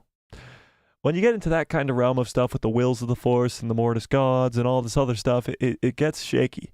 So, and to the normie fans, it'll get real shaky. So it'll be interesting to see how they do it. Darth Revan says, I honestly wouldn't be surprised if Season 2 didn't have much to do with Thrawn's storyline, and instead it just focused on the cosmic stuff. Could go either way, though. Yeah, I think a lot of stuff's going to come out before Season 2, so you might get a lot of other stuff in other projects. Like, I think Mando Season 4 will have a heavy influence of Grand Admiral Thrawn, and imagine Grand Admiral Thrawn being able to fight against Din Djarin and the Mandalorians and bounty hunters in the New Republic. Like, Mando Season 4 might see Thrawn, like, actually take over, because the New Republic can't stop him, and Din Djarin can't stop him, and that's kind of when the good guys really, really lose, and they have to go get Luke, and they have to go start a rescue mission to go get Ahsoka. Like, that's when shit hits the fan. Might be in Mando Season 4, you know? Cappy says, in Fallen Order, Torin Malicos is on Dathomir. Yeah, he is. That's true. What about it? Doesn't he die, though? Revan says, oh, you mean he could be brought back to life? Oh, shit. That's a good theory right there. Cappy, I might steal that. Not gonna lie. I'll give you credit for sure, but that's a great-ass theory right there. That's a fantastic theory. So this is what Cappy's talking about right here. 10 on Malika.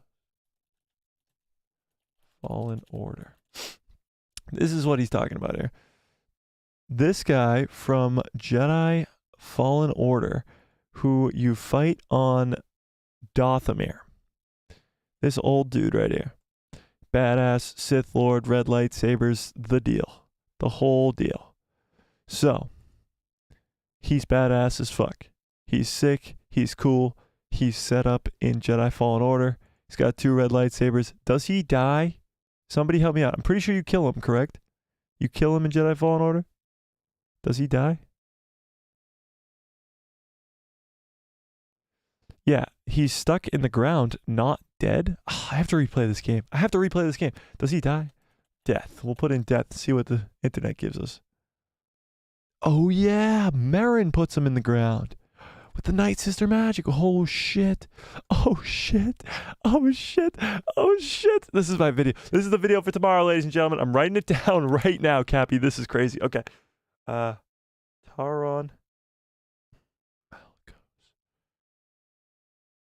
equals Jorah Sabaoth.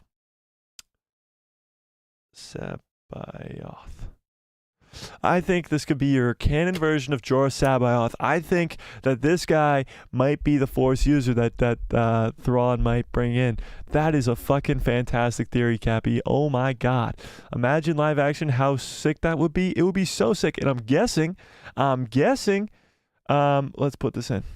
Actor. I'm guessing the voice actor looks exactly like the character.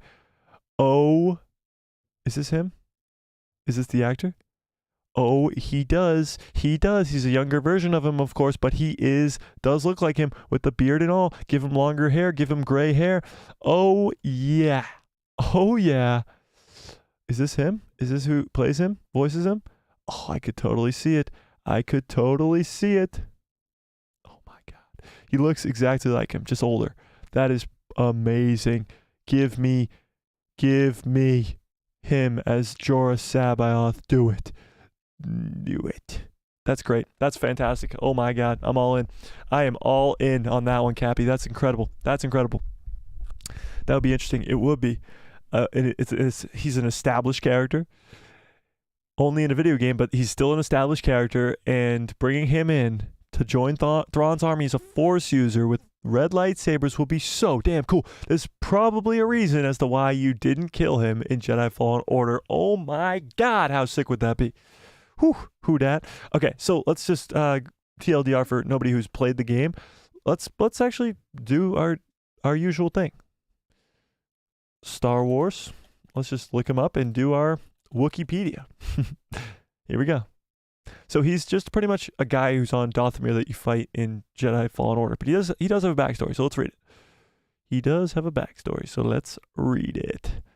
So his name is Taron Malicos. I don't know if I'm saying his first name correct, but I'm pretty sure it's Malicos. So he's in Jedi Fallen Order, and I'm pretty sure that's his only appearance, correct? It says appearances at the bottom here. Oh my god, there's so much story behind this guy. Where's his appearances? Okay, appearances. Jedi Fallen Order, Jedi Battle Scars, which is another Jedi Fallen Order, but it's mentioned only, and Jedi Survivor in flashbacks. So yeah, he's only ever existed in Jedi Fallen Order. So let's read this up, okay? We're not going to read all of this, we're just going to read a little bit. So, starting at the top. Taron Malicos was a human male Jedi Master who served the Jedi Order and the Galactic Republic as a Jedi General during the Clone Wars. During Order 66 in 19 BBY, he was attacked by the Clone Troopers, but managed to escape to the planet Dathomir by using his starship. He encountered the Night Brothers, led by Brother Viscus, sure, whatever, and was soon captured by them. While in captivity, he fell to the dark side of the Force and began to manipulate the Night Brothers against each other. He escaped his Night Brothers' captors, but he was eventually recaptured by them. Malicos killed every single Night Brother warrior, led to the other warriors, bringing the former Jedi before Vicarus, the brother that was leader. He kills this guy in a fight. Malicos becomes the leader of the Night Brother clan. Badass as fuck. Very Darth Maul-like. Very, very Darth Maul-like. When he goes to Mandalore. Oh, is this too small? Let me zoom in a little bit. When he goes to Mandalore. Didn't help at all. Did it? Oh, it did. Okay. When Maul goes to Mandalore and takes over Mandalore, but he does it with Paz Vizsla. No, not Paz Vizsla. The Vizsla guy. What's the Vizsla guy from Clone Wars name? What's the Vizsla guy from Clone Wars name? Somebody help me out in the chat. What the fuck's his name? It's not Paz Vizsla, and it's definitely not Tar Vizsla. It's on the tip of my tongue. I feel like if I just saying it'll come out. But that's besides the point. So he is very similar to Maul because Maul goes with that guy and then ends up killing him. What? Rob Vizsla, thanks. No, so he ends up killing him and then taking the throne himself and starting the crime syndicate that he has, you know? So, is season 2 confirmed yet? No, it's not confirmed yet, but it could be soon. So, this guy's very similar to Maul, comes in and takes over the Night Brothers clan. He started influencing the Dathomirian Night Sister Merrin to learn her magic art and told her that the Jedi had conducted the battle on Dathomir, when the truth was the battle was orchestrated by the Confederacy of Independent Systems and its leader, Count Dooku. So this is, of course, referring to the battle between Grievous when he comes in and slaughters all the Night Sisters. So Malicos convinces Merrin that it was the Jedi, not Grievous and Dooku. Yeah, so he ordered General Grievous to eliminate the Night Sisters. Malicos eventually ran into the surviving Padawan Jedi Cal Kestis in 14 BBY, so 5 years later, pretending to be a wanderer.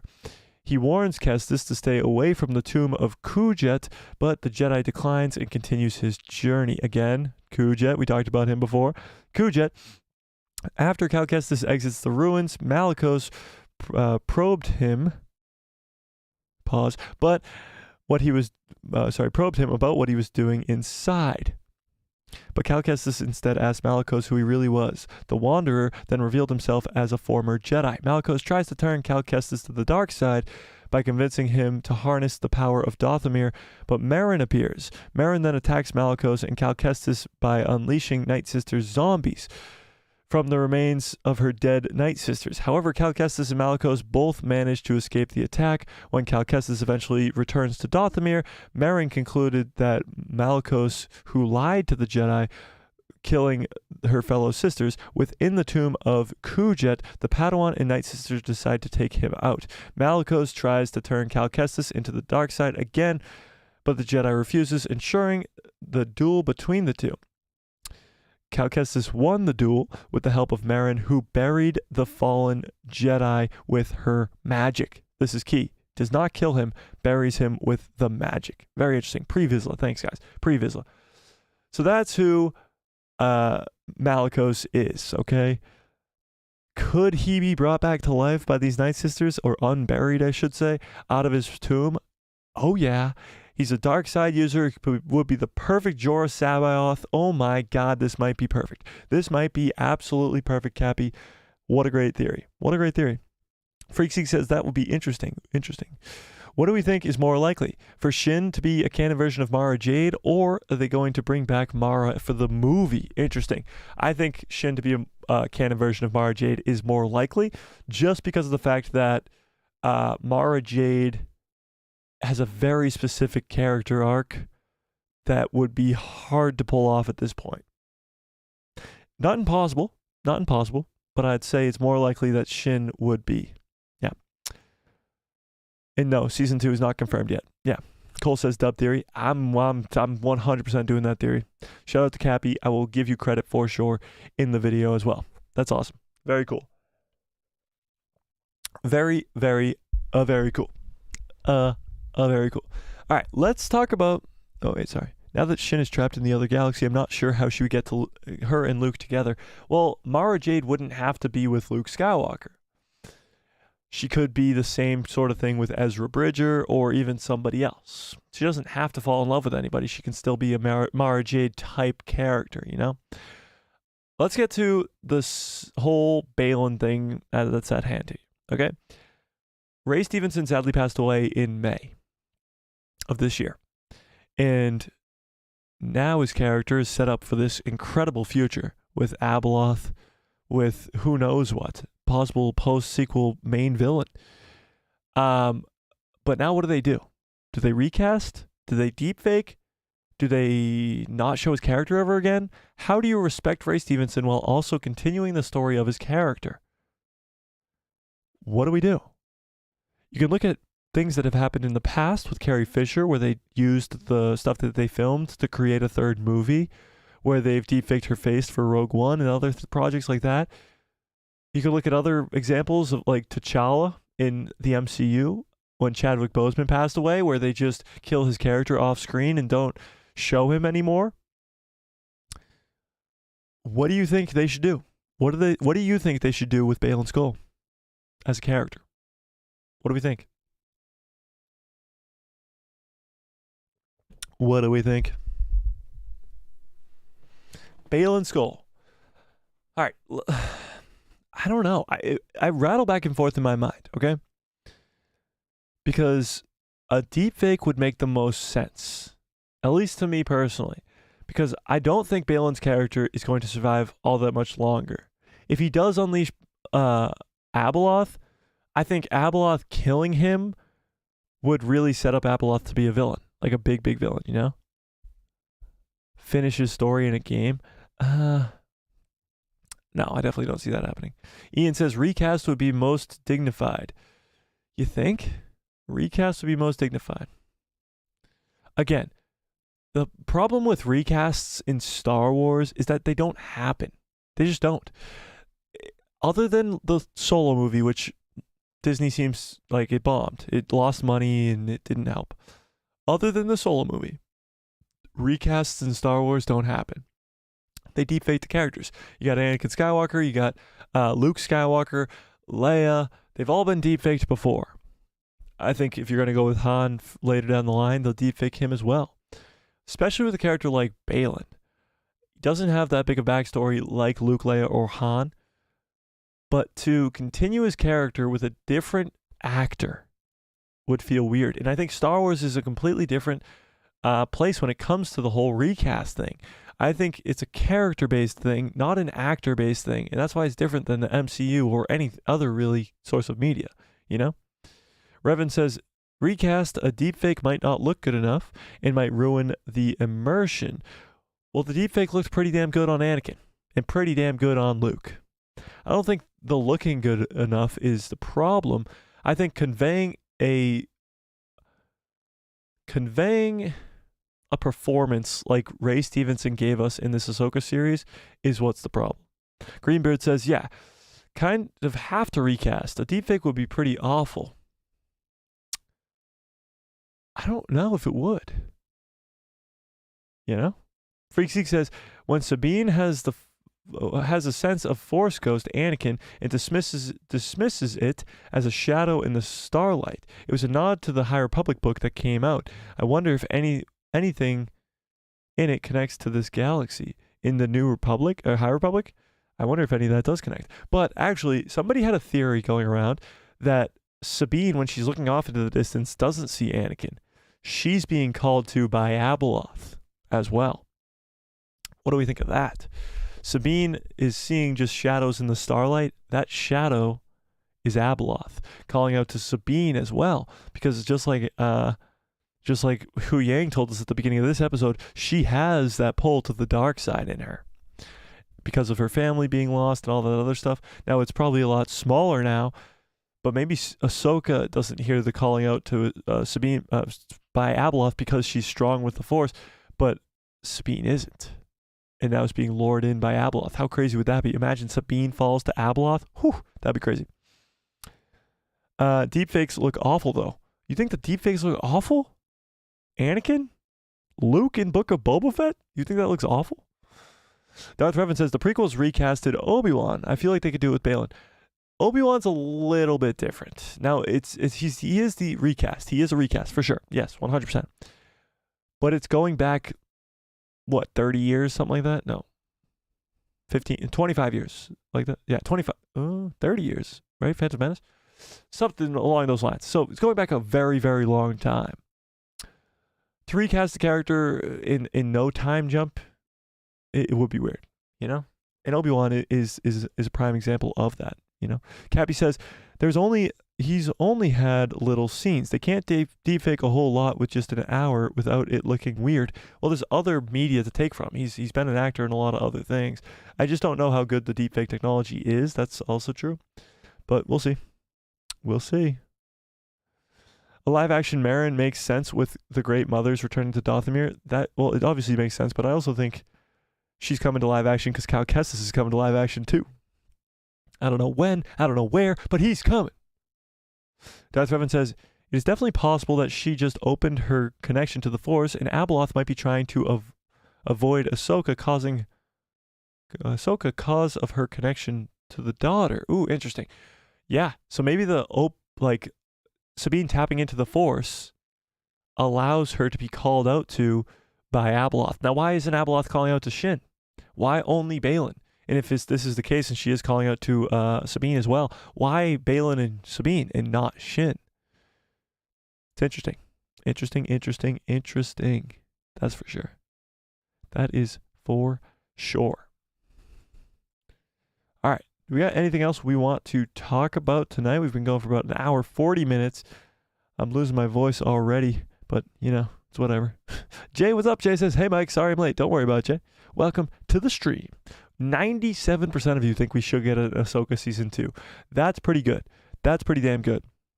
I think you'll go Heir to the Empire movie and then Ahsoka Season 2. I think the Heir to the Empire movie will involve Luke, Leia, and Han, will involve the main galaxy heroes, and then after that we'll go to Ahsoka Season 2.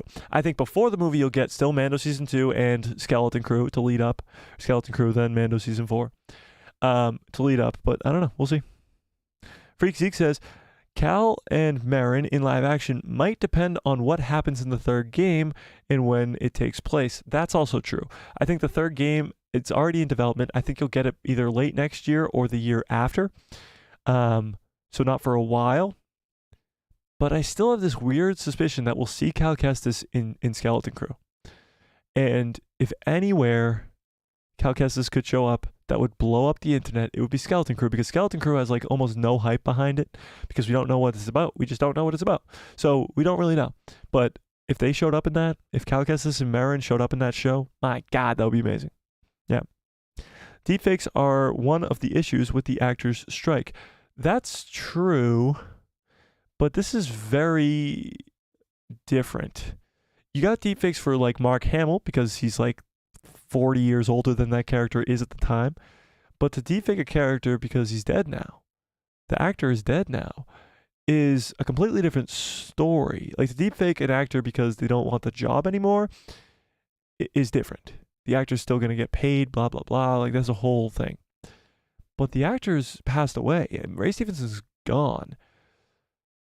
I feel like it would be very disrespectful to recast him in a way. That's just me. That's just me personally. Just me personally. I don't know. It's a shaky ground, and there's no right or wrong answer for sure. Yeah. When is Skeleton Crew coming out? Well, it got delayed. It was supposed to come out at the end of this year, like November or December. But it's getting delayed. We still have no release date for it. I think you'll find out sometime soon. So here's how it works. The writer's strike ended last week. Or this week. Earlier this week. What's today's date? I think it ended earlier. No, last week. It ended last week. This week, the negotiations for the actors' strike started. So in a few weeks here, when these negotiations finally come to a close, the actors will be done striking, the writers will be done striking, and we'll finally get back to normal. Skeleton Crew's done. It's done. I think what they really are depending on is Jude Law, because Jude Law is an enormous actor, and they really need the press for this show to work. I think Ahsoka had enough hype behind it that they didn't need to do press, so they didn't have to delay it. It would have been cool to see press with Rosario, and of course they wanted to keep Hayden a secret, but whatever. But I think they need to do press. They need to have Jude Law's face going around telling people to watch this show. It's October 5th. Thanks, Jay. So yeah, I think they need the actor strike to be over to do Skeleton Crew. But the Skeleton Crew is done filming. It's done filming. It's in post-production. It's still been in post-production for a while now. And I guess you'll see it early 2024. That would be my guess. Probably February. Similar to when Mando Season 3 came out this year. That's where I guess. And you're also going to get Bad Batch Season 3 next year, and The Acolyte next year, and Andor Season 2 next year. So it's going to be a lot of Star Wars content next year. Might just be week after week after week. Next project next year, which will be fun. Will be real fun. Yeah. When is The Acolyte coming out? God damn it, Jay. I don't have answers, okay? I can only speculate. It still doesn't have a release date.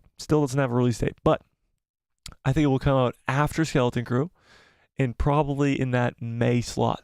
May to June to July. Yeah.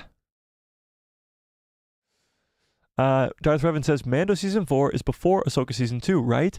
When is it slated to release? None of them have release dates. Nothing in upcoming Star Wars has a release date.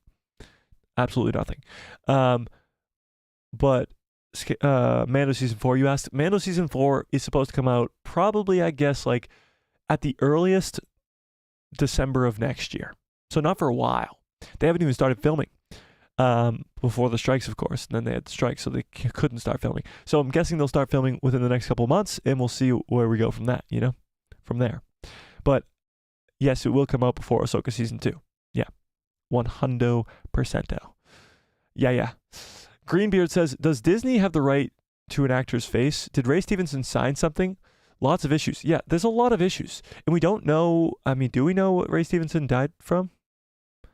I don't know if we know. So maybe it was some existing cause of death, whether that be like Chadwick Boseman with developing cancer or something. I don't know. I don't want to speculate. But it might have been something that was already considered, already talked about, and maybe there was some agreement with Ray Stevenson as to what would happen if it already went down, So there could be something that he already signed, but we don't know. And if he hasn't signed anything, I'm sure it goes to his family. After that,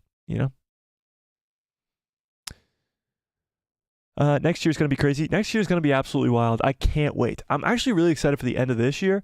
A lot of stuff going on with members, a lot of stuff going on with cool giveaways and stuff for the end of this year, but also speculation, okay? We got a few months until the next project, which will be Skeleton Crew, and although I'm really bummed out that Ahsoka's over and we don't get to do watch parties every week and all that stuff, it's going to be a fun time on the channel. We had a lot of fun from April to beginning of Ahsoka, August, so May, June, July, August, about 4 months of fun when nothing was coming out. There's always news coming out, which is fun to talk about, but there's a ton of fun speculation to do as well. I want to get back to doing what if videos and stuff like that, so it'll be a whole thing, yeah. But next year will be crazy, yeah, for sure. Kaito I apologize if I mispronounced that. Season 1 could have been a lot better. I'll be the one to say it. But lots of good moments and have fun theorizing. But of course, that didn't really lead to anything. Always things could be better, for sure. You can see some flaws and want to make them better.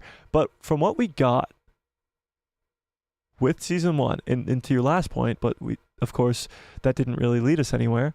The fun theorizing, of course, I'm guessing you're talking about like Star Killer and all that stuff. That's a lot of fun. But Morok being smoke was important to the story. Trying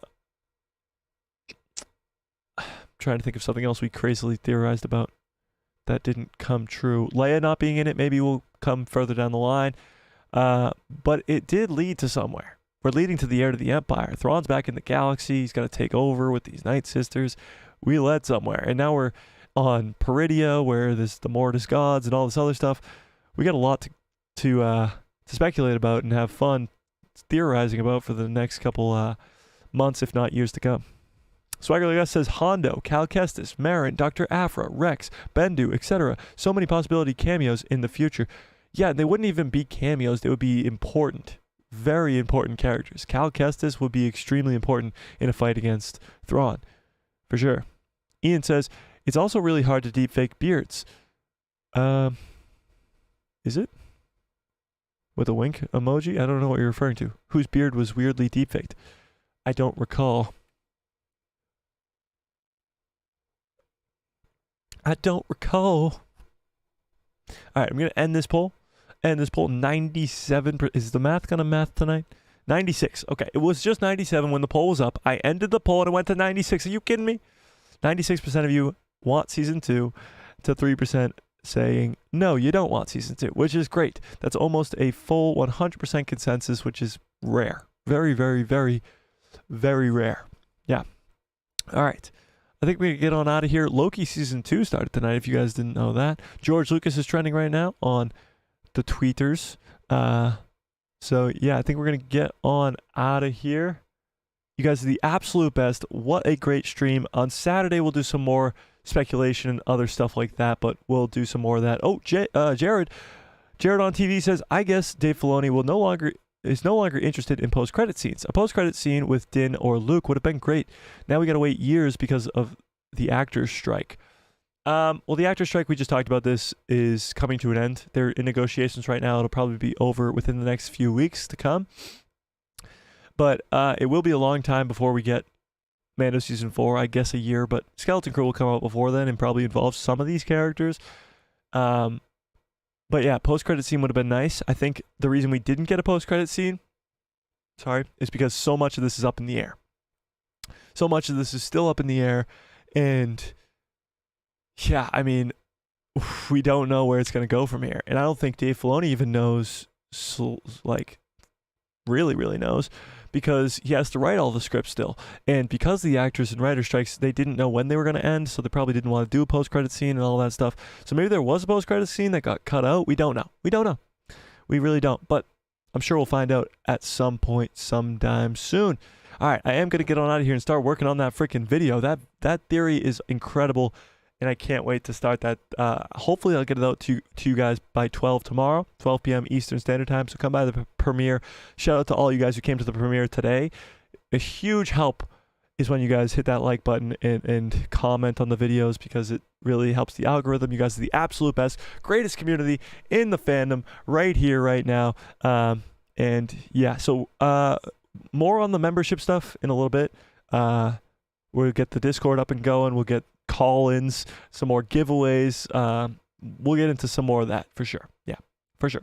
So I says the new galaxy itself makes Ahsoka a success. For sure. 100%. Ahsoka was a success. 1,000%. All right, I'm going to get on out of here. You guys are the absolute best. Smash a like on this video if you liked it. Hit subscribe and hit that bell so you get notified every time I post a video. And my pretty face will show up in the recommended feed of yours. All right, and may the force be with you. Always, always, always, always. Where is that stupid book? Found it.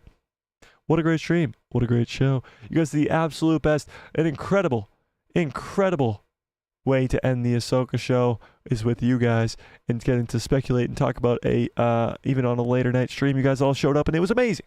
Amazing. So shout out to all you guys for being incredible.